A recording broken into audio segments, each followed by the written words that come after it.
รู้ครับผู้กองโอ้ยมันบริยอมลือแล้วครับใส่ว่าจ้าว่ามีประโยชน์นะครับ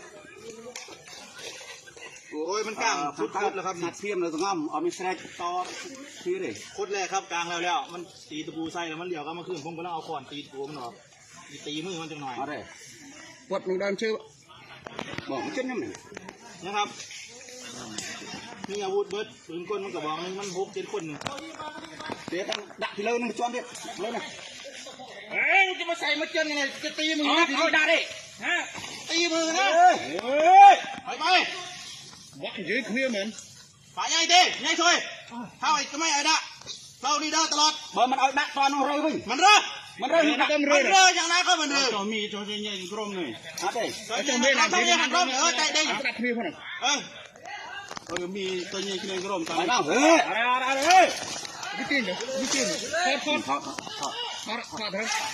ทอดจังทอดอย่าทอดอะไรมึงทอดไปไอ้กวดน้ำเท่าเบียดหมานี่ตัดทิ้งนี่ขโมยเลือดมึงตัดนะโอ้ยบานเล่าไปด้วยเยี่ยรวดน้ำเขาใหญ่ดูโอ้เท่าจริงมั้ยมาทำตัวแล้วตักไปนอนในบ้านไหนอดนิดก็ไปอะไรบ้างดาวดำมันสวยเว้ยเดี๋ยวจะบอก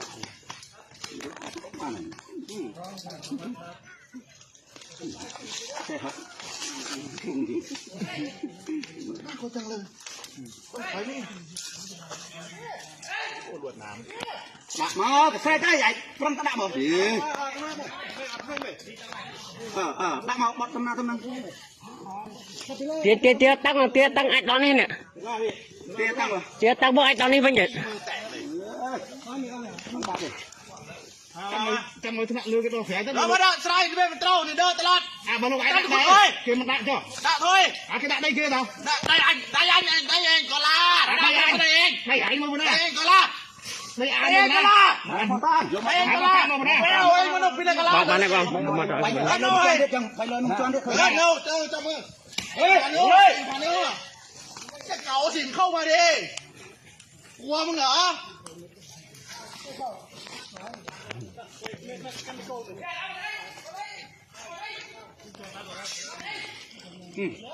ไม่แรงจังไปย้อนให้ขึ้นมาไปย้อนให้ขึ้นเอาออกหรือจะให้เอาออกให้